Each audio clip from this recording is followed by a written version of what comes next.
네, 안녕하세요. POT랩의 작업치료사 부지 선생입니다. 저는 예전부터 그 작업치료사 선생님들과 물리치료사 선생님들을 위한 블로그를 운영하고 있는데요. 그 블로그 여러가지 글 중에서 가장 많이 검색이 되고 제 블로그로 유입이 되는 글 중에 하나가 바로 이 뇌졸중 후에 어깨관절 아탈구를 어떻게 관리하고 치료할 것인가에 대한 그 글이었어요. 그래서 그 글을 영상으로 만들면은 조금 더 많은 선생님들께 도움이 되지 않을까 해서 영상으로 제작을 해봤습니다. 먼저 이 어깨관절 아탈구를 1편으로 하고 그 다음 2편은 결국에는 숄더 페인에 대해서 2편을 한번 제작을 해볼 거니까요. 항상 궁금하신 분들은 2편까지 보시면 되겠고요. 먼저 숄더 서브렉세이션이라고 하는 거는 그 임상에서 가장 흔하게 마주치는 스트로크, 숄더 합병증이라고 보시면 되겠습니다. 특히나 뇌졸중, 특히 급성기 환자에게 매우 흔한 질환이고 대학병원에서 근무하시다 보면은 대부분의 환자들이 어깨에 슬링을 차는 거를 거의 보실 수가 있을 거예요. 특히 이 어큐트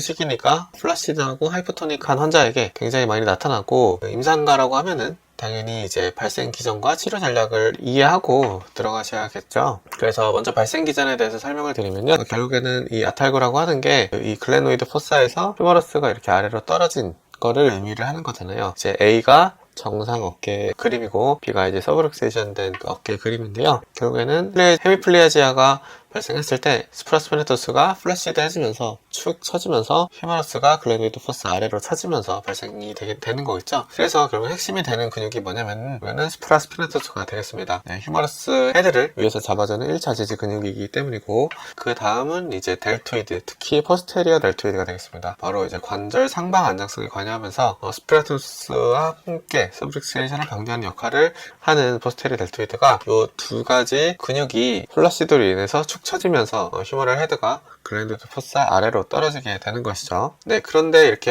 어큐트 스테이지에서 휴머러스 헤드가 떨어졌는데 시간이 지나게 되면은 결국에는 환자의 그 경직이 올라오게 되죠. 브룬스트롬 2단계, 3단계 정도 되면은 경직이 쓱 올라오게 되는데 이때를 이제 스파스틱 스테이지라고 하죠. 이 스파스틱 스테이지로 넘어가면은 악화가 되는 겁니다. 급성기에 서브렉세이션이 호전되지가 않고 경직 단계로 넘어가게 되면은 이 팩토리스 메이저, 마이너, 룸보이드, 레베티 스캐플레, 라티스무스 노지 같은 스카필라 다우너드로세이트에 결국에는 경직이 생기게 됩니다. 결국에는 한번 빠진 휴머러스 헤드가 그 아래쪽으로 잡아당기는 근육들이 경직이 발생하게 되면서 점점 더 서브렉세이션이 호전이 되지 않고 더 심해진다고 이제 알려져 있습니다. 그래서 결국에는 이 서브렉세이션이라고 하는 거는 급성기의 관리를 실패했을 때 만성화될 수가 있으므로 굉장히 조기에 개입이 중요하다고 생각하시면 되겠습니다.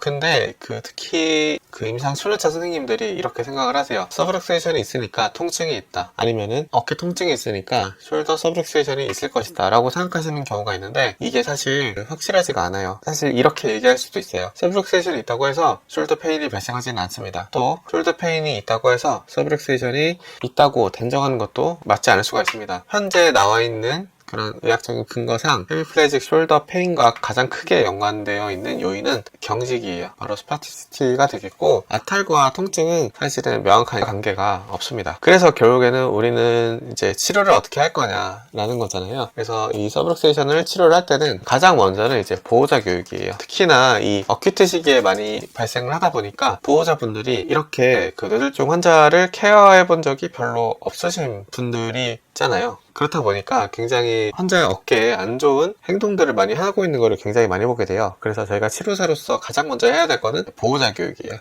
보호자 교육이고, 환측팔을 절대 잡아당기지 않도록 교육을 해야 됩니다. 특히 이게 트랜스퍼 시에 팔을 잡아당기는 경우가 굉장히 많습니다. 그래서 어큐트 스테이지에 있는 환자를 볼 때는 꼭 첫날에 보호자 교육을 반드시 합니다. 그래서 트랜스퍼 할 때 환측팔을 붙잡고 당겨서 환자를 일으키거나 이동을 보조하는 방식을 절대 하면 안 되겠다. 그래서 팔이 아닌 어깨 뒤쪽이나 몸통을 지지해서 이동을 돕도록 교육을 하셔야 되겠습니다. 가뜩이나 스프레스플레토스가 하이퍼토니아로 축 처졌는데 그거를 더 잡아당긴다 라고 하면은 조금 더 심해지겠죠. 그래서 꼭 이 내용을 전달하고 교육을 하셔야 되고요. 결국에는 글레노이드 포스 안에 휴머럴 헤드가 쏙 들어간 상태를 유지할 수 있도록 해야겠죠. 그렇기 때문에 두 번째 전략은 포지셔닝이 되겠습니다. 바로 슬링을 착용해야 되고, 앉아 있거나 누워 있거나 할 때도 랩보드나 베개 위에 발을 올려서 꼭 휴머러스 헤드가 글레노이드 포스 안에 들어갈 수 있도록 꼭 포지셔닝을 잘 교육을 해줘야 되고요. 근데 임상치료사 선생님들이 가장 궁금해하는 게 슬링을 어느 정도로 계속 사용해야 되냐라고 생각하시는 경우가 있어요. 네, 이제 답을 드리면은 슬링은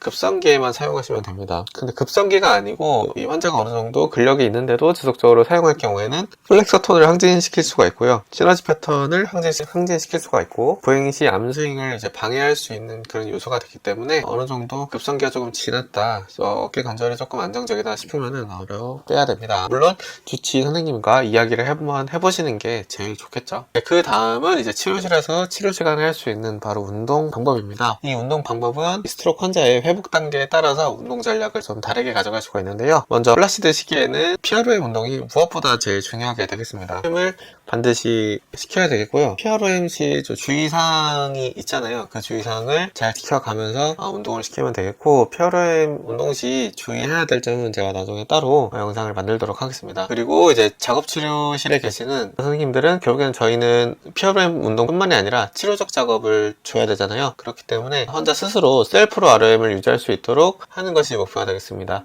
가장 사실 치료실에서 많이 쓰이는 게 숄더 스케이트가 되겠습니다. 스케이트가 되겠고, 그래마이저도 있고, 또 이제 그 서스펜션 암슬링을 사용하실 수도 있겠습니다. 그래서 글래노이드 포스 안에 휴머러스 헤드가 유지된 상태에서 움직이는 그런 작업을 주시면 되겠습니다. 그리고 또 주의해야 될 점은 90도 이상 휴머러스 헤드가 올라갈 때는 이제 임핀지먼트가 발생할 수가 있기 때문에 또 이하에서 ROM을 좀 넓게 사용할 수 있는 그런 작업을 사용하시면 되겠습니다. 그 다음 플라시드 이후에는 경직이 조금 올라왔고 근력도 같이 올라오기 때문에 스캐뷸라 근처에 스테빌라이저를 강화시킬 수 있는 그런 운동을 시키면 되겠습니다. 아까 말씀드린 스프라스피나투스와 포스테리어 델토이드를 좀 많이 쓰는 그런 활동이면 좋겠죠. 길렌 글렌의 그 스트로크 리해빌리테이션이라는 책에는 그 책상 위에 수건을 얹고 그 위에 손을 이제 겹쳐서 자기 셀프 ROM을 유지할 수 있는 그런 활동을 좀 제시를 하기도 합니다. 스테이지 1에서도 쓸 수 있고 플라시드 이후에도 쓸 수가 있게 되겠죠. 당연히 로테이트 커프 머슬을 강화시킬 수 있는 그런 운동이나 작업을 해야 되겠고, 관절 안정성 회복에 초점을 둬야겠죠. 그 다음 경직성 시기에 아탈구가 있으신 분들이 있어요. 그런 분들 같은 경우에는 결국에는 스캐뷸라 다운로드 로테이터들을 스트레칭을 해야 되겠죠. 다운로드 로테이터가 경직으로 인해서 굳어지는 게 서브룩세이션을 악화시키기 때문에 이 근육들을 결국엔 늘려주는 그런 스트레칭을 해야 되겠다. 수동적 스트레칭도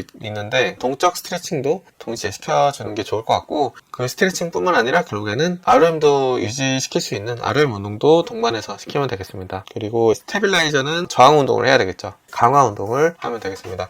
그래서 이 경직이 시작된 환자의 서브룩세이션 방지하기 위한 그런 운동은 결국에는 이 다운로터 로테이터는 스트레칭 해야 되고 스테빌라이저는 저항 운동을 해야 되겠다. 그래서 스트레칭과 저항 운동을 근육군에 대해서 나눠서 운동을 좀 해야 되겠죠. 그 다음 이제 치료실에서 많이 사용하는 게 전기자극 치료죠. 전기자극 치료는 스프라스피나투스랑 포스테리어 델토이드랑 다른 한 채널은 이제 바이셉스 롱 헤드 머슬 벨리에 부착을 하고요. 한 채널이 남잖아요. 그 한 채널은 보통은 이제 리스트 익스텐서에 부착을 하게 되겠습니다. 결국에 핵심이 되는 근육은 요건데 요 두 개는 보조라고 보시면 될 것 같아요. 정리하면서요.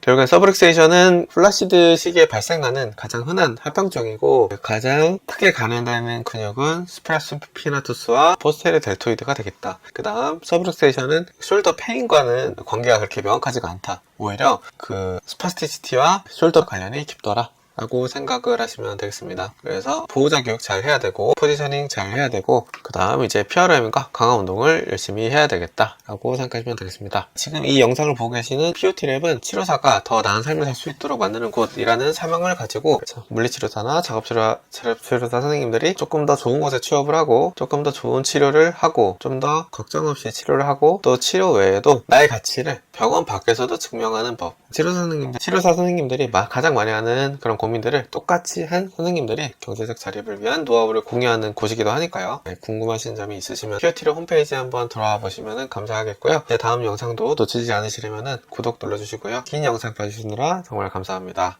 행복한 하루 되세요.